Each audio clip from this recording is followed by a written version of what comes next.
A nossa história não passa de uma série de ocorrências incríveis e todos nós podemos influenciá-la. Do nascimento de um império de 2000 anos ao fim de uma civilização florescente, do gênio criativo de um punhado de homens a uma revolução global, das mais sinistras visões totalitárias às guerras mais aterradoras, da resistência heroica de todo um povo à vontade inquebrantável de uma minoria, a mais pequena das nossas decisões influencia o futuro da humanidade. Conhecer o passado é antecipar o futuro. 8h25 da noite, Museu de História Natural, Londres. Um motorista de entregas acaba de estacionar ao fundo das escadas. Hoje é um dia especial e a segurança é apertada.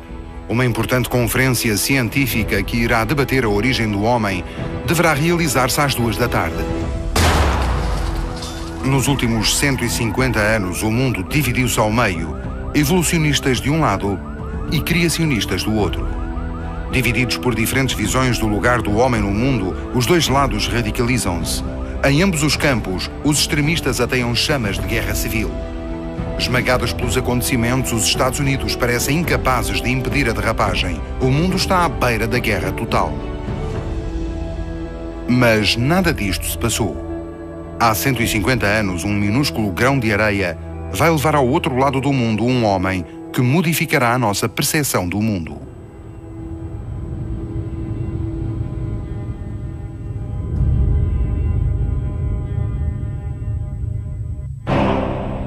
Inglaterra, século XIX. Um rapazinho corre freneticamente para chegar a tempo à escola. Chama-se Charles Darwin. 27 de dezembro de 1831. Agora com 22 anos, Darwin embarca no Beagle, navio da Marinha Real. 1859, Londres. Clientes numa livraria acotovelam-se na tentativa de conseguir exemplares de A Origem das Espécies, o livro mais famoso de Darwin. Estes 3 acontecimentos intimamente ligados vão conduzir ao desenvolvimento e depois à disseminação da teoria da evolução, que por sua vez vai pôr de pernas para o ar um modo como vemos o mundo.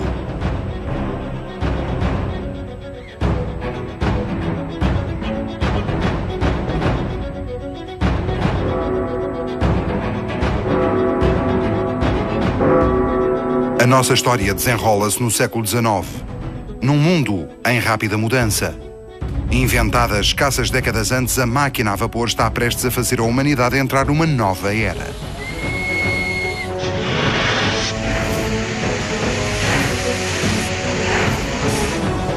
Livre das guerras napoleónicas, o Reino Unido envia navios à conquista do mundo. É a idade dos motores a vapor, da industrialização e de grandes descobertas científicas.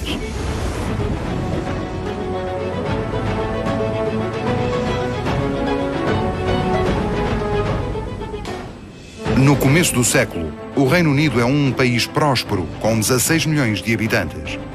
Isolado do continente pelo Canal da Mancha, a ilha há muito que apostou na sua frota. A Marinha Real é sinónimo de prestígio e poder. No século seguinte, em todo o mundo, 1 em cada 4 pessoas é súbdito do Império Britânico. O poder do Reino Unido não tem rival. Com a invenção da máquina a vapor, o país sacrifica a agricultura e aposta tudo no carvão e na indústria.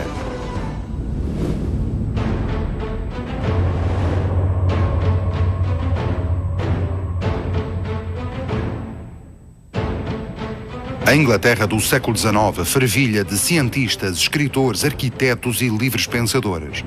Em Londres, as pessoas sentem-se arrebatadas por novas ciências como a paleontologia, os primeiros navios a vapor e as enormes estruturas metálicas das pontes suspensas. Os cientistas ingleses estão cientes de que vivem um momento ímpar. A época vitoriana é uma verdadeira explosão de conhecimento em que todos querem participar.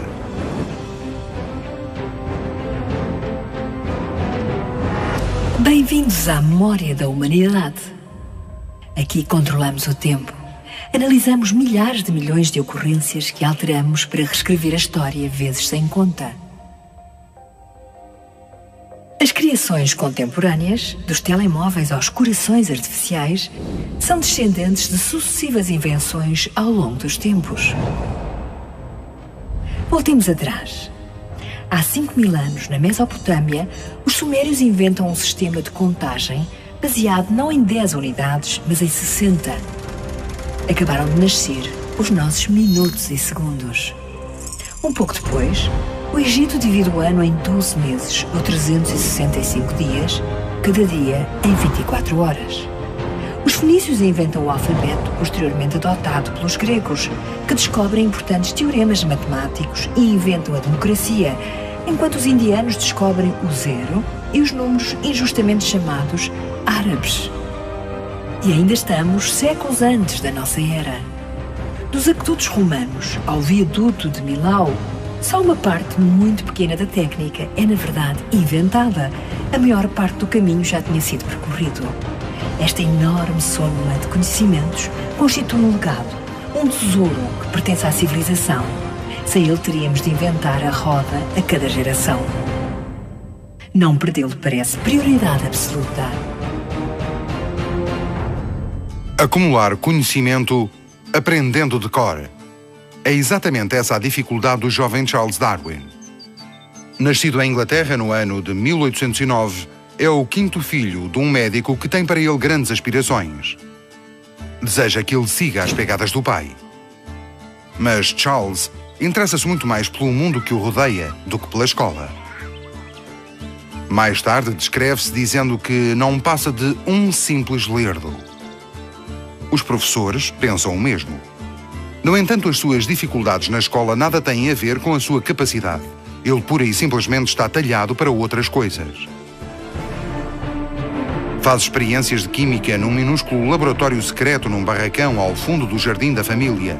Negligencia os estudos e recolhe espécimes marinhos na maré baixa que depois estuda num microscópio improvisado. Aprende taxidermia com um antigo escravo que lhe conta histórias fabulosas sobre florestas tropicais. Coleciona escaravelhos raros que classifica por espécie. Atravessa o país em linha reta, longe dos percursos turísticos, usando uma bússola para descobrir lugares fabulosos ainda intocados. A sua sede de descobertas é insaciável. O mundo é demasiado cativante para ele passar o tempo num banco de escola a ler clássicos gregos, pelo que não apressa os estudos. Sabe que o pai pagará o que for preciso para o filho se tornar médico. Darwin só precisa de tempo para matar a sede de experiências científicas e descobertas. Até o pai descobrir o ardil e sugerir que ele entre para a igreja. Cada pessoa é única. Os seres humanos são todos diferentes. Cada um reage aos acontecimentos à sua maneira e gosta de coisas específicas. A escola não se pode adaptar a todos. É obrigada a dar uma instrução adequada à maioria. À escala de um país, caso a caso, é complicado. Portanto, o aluno ter maus resultados pode muito bem ser atribuído à falta de trabalho, mas também pode ser que ele esteja talhado para a instrução diferente. O caso de Darwin está longe de ser isolado. Albert Einstein, que enunciou a teoria da relatividade, nem sempre foi bom aluno. O mesmo se aplica a Balzac, Churchill, Thomas Edison e John Lennon. Quando Darwin fez as suas experiências no laboratório improvisado, ou quando conscientemente classifica os escaravelhos, revela provas de verdadeira reflexão científica. Observação, hipótese, experimentação, recolha de dados, comparação de resultados, dedução. É incapaz de se limitar a uma só ciência. A sua sede leva-o a mergulhar numa série de campos. Tal será a sua força. Darwin não considera importante aprender, e menos ainda acreditar, mas sim observar e interrogar-se.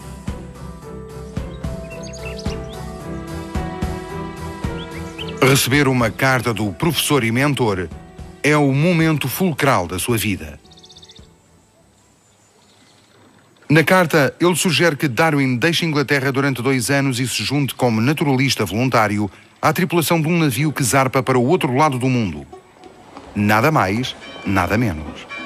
Darwin fica excitado, mas esbarra imediatamente com a recusa do pai, que vê nisso só mais uma desculpa para não estudar. Contudo, O tio toma o partido do jovem com um argumento de peso. Ao menos assim, Darwin custará muito menos dinheiro. E assim, às 2 da tarde de 27 de dezembro de 1831, o Beagle, navio oceanográfico de Sua Majestade, zarpa do porto de Plymouth com Charles Darwin a bordo.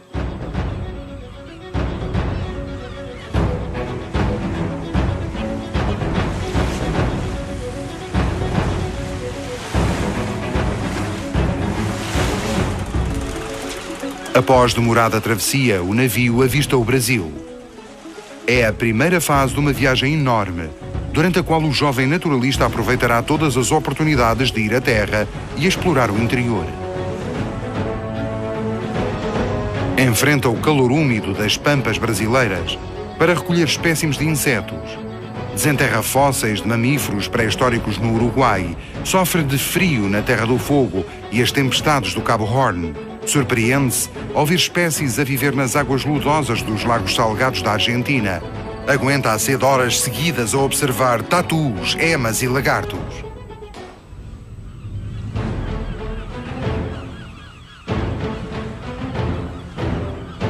Até que no dia 15 de setembro de 1835, o Beagle avista o mítico arquipélago das Galápagos. Estas ilhas vulcânicas perdidas no meio do Oceano Pacífico são para Darwin um laboratório formidável.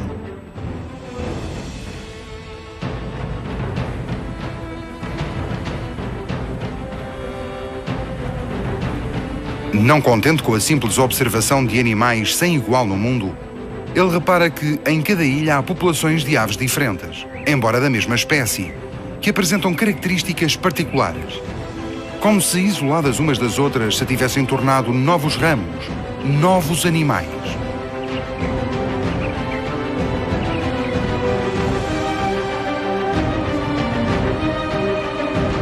Esta observação pormenorizada é fundamental e será a base de toda a sua reflexão. Contudo, todas estas descobertas quase estiveram para não se concretizar. Voltemos agora atrás vários anos. Darwin requer o posto de naturalista.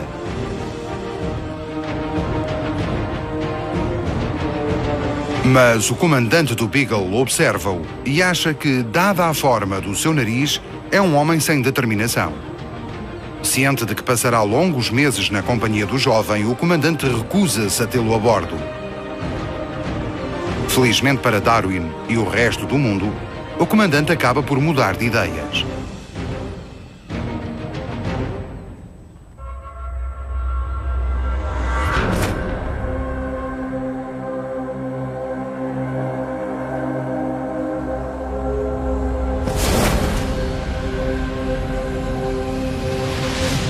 Acabamos de chegar a um ponto de viragem.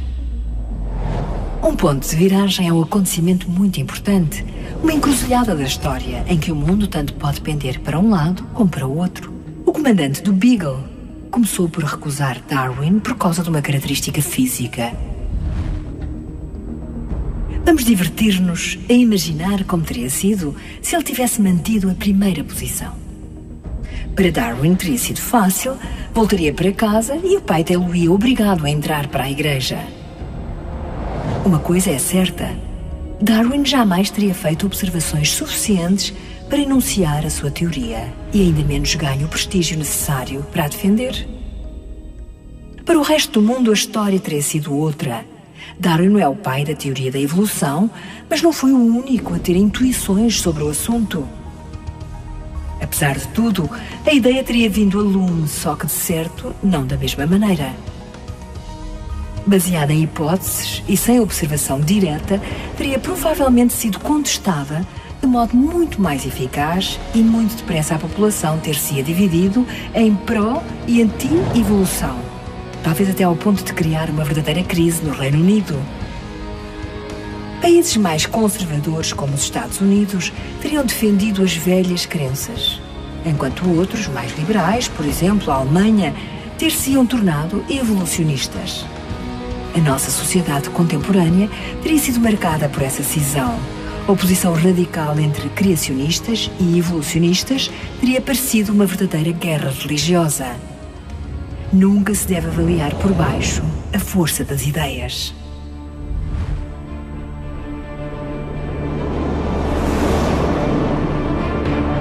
A 2 de outubro de 1836, após uma viagem de 4 anos, 9 meses e 5 dias, o Beagle regressa finalmente a casa. O que Darwin não sabe é que, durante a sua ausência, o seu antigo professor tinha conscienciosamente divulgado os seus conceitos. Pelo que Darwin regressa ao Reino Unido já uma celebridade reconhecida. Tal facto ser-lhe-á muito útil. Ele traz consigo centenas de amostras, uma pilha de livros de anotações preciosas e uma ideia, uma intuição. Confiando na experiência acumulada, Darwin reflete, verifica, analisa, leva tempo a ganhar certezas. E assim fará durante muitos anos antes de publicar alguma coisa sobre o assunto. Mas por que todas essas precauções? Porque a sua teoria é revolucionária. Pode ser resumida assim: os seres vivos estão em perpétua evolução. De uma geração para a seguinte, os pais transmitem aos filhos certos atributos físicos. Por exemplo, um homem alto tem muitas hipóteses de ter filhos altos. De uma geração para a seguinte, os filhos evoluem. Na natureza, alguns desses atributos podem revelar-se úteis, inúteis ou até serem uma desvantagem. Um filho mais alto chega à fruta nos ramos mais altos de uma árvore, mas por outro lado está em nítida desvantagem quando quiser esconder-se de predadores. Assim, o ambiente favorece a sobrevivência e, portanto, a reprodução de indivíduos com os atributos adequados. Com os outros, sucede o inverso. A vida adapta-se através da evolução.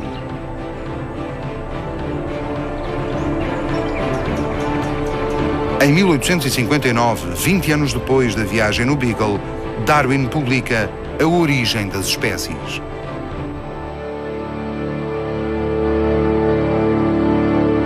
Atrai imediatamente opositores. A principal crítica feita contra a teoria é que ele põe em questão um modelo que existia há 2000 anos, o da Bíblia e o do Gênesis. Segundo a religião cristã, Deus criou a Terra e todos os seres vivos. Fez o homem à sua imagem e semelhança, tal qual ele hoje é, sem ter mudado nada desde a origem. Deus criou o mundo e, portanto, o mundo é bom. O que não se encaixa de todo numa seleção natural impiedosa e que macula a imagem de harmonia da natureza. E ainda menos se encaixa na própria noção de evolução. Para o tradicional pensamento cristão, esta teoria é um verdadeiro terremoto. As ideias têm força. A afirmação é tão verdadeira que em cada idade os poderes instalados não têm confiado nelas. Voltemos ao mundo antigo, ao lugar onde surgiram a filosofia e a democracia. Sócrates foi julgado e depois executado, entre outras coisas, por corromper a juventude. O filósofo não conseguia deixar de fazer a si mesmo perguntas incômodas, as tais que o poder não queria ouvir. Séculos depois, Galileu é alvo de um julgamento sensacional. O académico alega que a Terra é que gira em volta do Sol e não o contrário. Hoje sabemos que ele estava absolutamente correto. Tal como a de Darwin, a sua teoria baseia-se em provas científicas. Tal como a de Darwin, vai contra a visão cristã. Tem muitos apoios no seio do clero, incluindo o Papa. Contudo, estar certo não chega, e Galileu subestimou uma coisa: admitir-se que se está errado, e ainda por cima há séculos, nunca é fácil de engolir. Pelo que, apesar de o clero aceitar a coexistência das duas explicações, evitando assim ferir o ego dos tradicionalistas, Galileu insiste e critica-os em público. O resultado é um julgamento de que ele vai sair perdedor. As grandes religiões são, por natureza, conservadoras. Parecem navios enormes, incapazes de mudar logo de rumo. Precisam de tempo. Darwin reconhece-o e vai provar que é paciente e sábio. Por exemplo, o princípio da evolução está no cerne da sua teoria, mas a palavra não aparece uma única vez no seu texto. Tome cuidado de tratar respeitosamente as obras dos antecessores. Darwin sabe aprender com os erros do passado.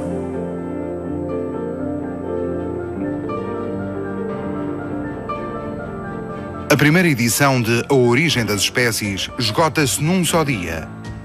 Têm de ser impressas mais. Acabarão por ser ao todo 6 edições, corrigidas e completadas por Darwin, que reage aos ataques e às críticas com o livro. Inteligentemente, adapta a obra até ao retoque final. Não participa em debates estéreis, nem na luta entre partidários e opositores. Mantém-se bem afastado da refrega. A força do livro reside no seu tamanho razoável, o que o torna acessível a uma ampla camada de leitores e não só aos especialistas. Em 1869, apesar da forte oposição, a teoria de Darwin é finalmente aceita pela maior parte do mundo científico.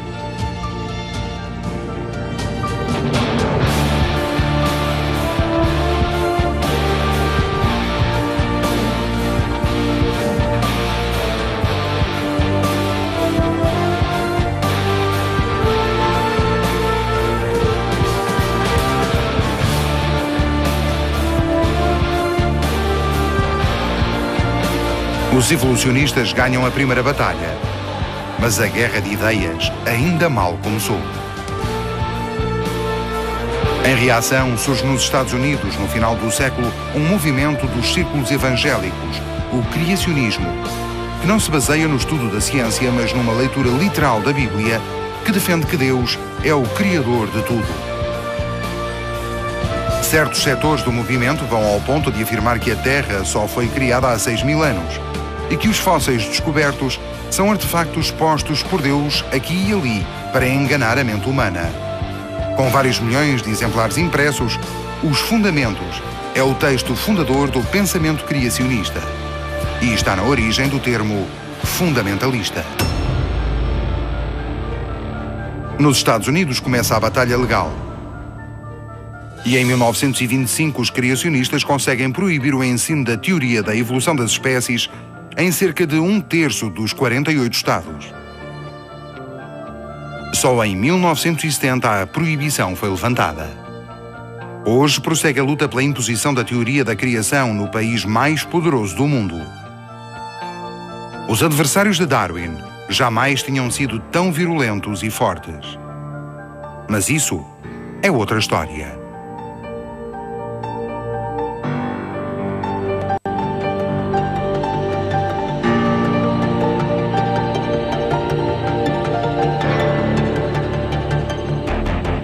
Destruir é mais fácil do que criar. Darwin enunciou uma teoria aceita pelo mundo científico. Hoje é posta em causa e sofre oposição. Pode muito bem vir a ser proibida e desaparecer. Já aconteceu antes e voltará a acontecer. Pode observar-se todos os dias a fragilidade do que conseguimos. Por exemplo, a recente destruição no Médio Oriente de vestígios históricos que provam a existência de outras civilizações antes do Islão. Ao apagar tais vestígios do passado, apagamos a nossa memória. Quando os mongóis saqueiam Bagdade, incendiam uma biblioteca com 1 milhão de manuscritos. Que segredos da história terão desaparecido nesse dia? Quando consideramos todas as guerras e destruições a que o mundo assistiu, parece surpreendente ainda termos tanto. Acontece que ao longo do seu caminho, os destruidores de conhecimento foram sempre confrontados com os seus alter egos, pessoas ou instituições que agiram de modo a defender esses tesouros. Desde a queda do Império Romano até às invasões mongóis, que se tem escondido em igrejas conhecimentos adotados por novos impérios e por outras civilizações. E até aos nossos dias, ninguém baixou os braços. A história está cheia de conservadores de museus que dão a vida pelas suas coleções. Bibliotecários que enfrentam todos os perigos para salvarem manuscritos. Resistentes que arriscam tudo para conservar um legado. Deram a vida pelo progresso do mundo. E agora, chegou a nossa vez de passarmos o testemunho.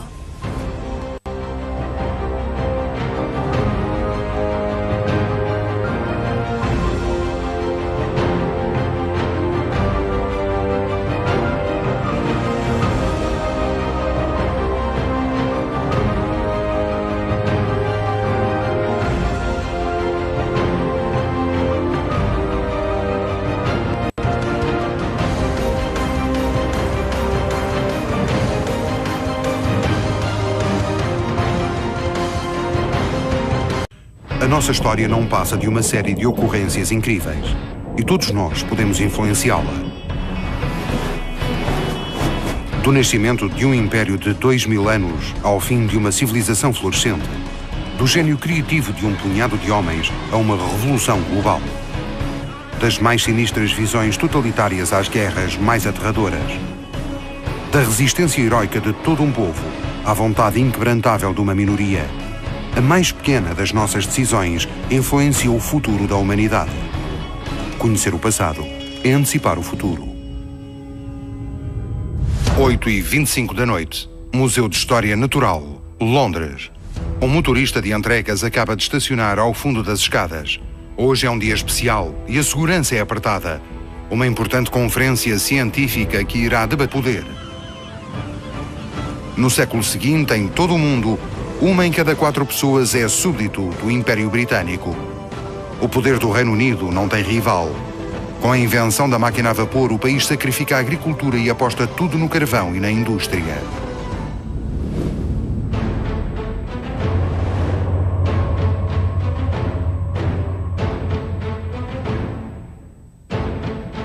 A Inglaterra do século XIX fervilha de cientistas, escritores, arquitetos e livres pensadores.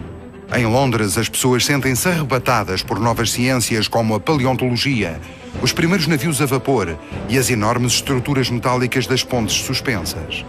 Os cientistas ingleses estão cientes de que vivem um momento ímpar. A época vitoriana é uma verdadeira explosão de conhecimento. A origem do homem deverá realizar-se às 2 da tarde. Nos últimos 150 anos, o mundo dividiu-se ao meio, evolucionistas de um lado e criacionistas do outro. Divididos por diferentes visões do lugar do homem no mundo, os dois lados radicalizam-se. Em ambos os campos, os extremistas ateiam chamas de guerra civil. Esmagados pelos acontecimentos, os Estados Unidos parecem incapazes de impedir a derrapagem. O mundo está à beira da guerra total. Mas nada disto se passou. Há 150 anos, um minúsculo grão de areia vai levar ao outro lado do mundo um homem que modificará a nossa percepção do mundo.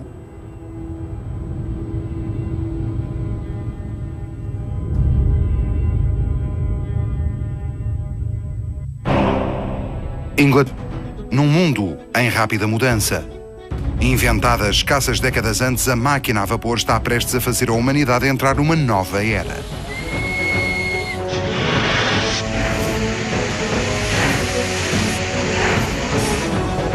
Livre das guerras napoleónicas, o Reino Unido envia navios à conquista do mundo.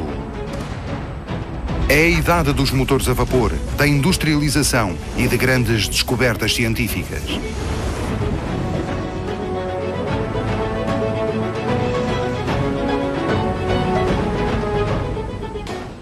No começo do século, o Reino Unido é um país próspero, com 16 milhões de habitantes. Isolado do continente pelo Canal da Mancha, a ilha há muito que apostou na sua frota. A Marinha Real é sinónimo de prestígio e terra, século XIX. Um rapazinho corre freneticamente para chegar a tempo à escola. Chama-se Charles Darwin. 27 de dezembro de 1831. Agora com 22 anos, Darwin embarca no Beagle, navio da Marinha Real. 1859, Londres. Clientes numa livraria acotovelam-se na tentativa de conseguir exemplares de A Origem das Espécies, o livro mais famoso de Darwin. Estes três acontecimentos intimamente ligados vão conduzir ao desenvolvimento e depois à disseminação da teoria da evolução, que por sua vez vai pôr de pernas para o ar um modo como vemos o mundo.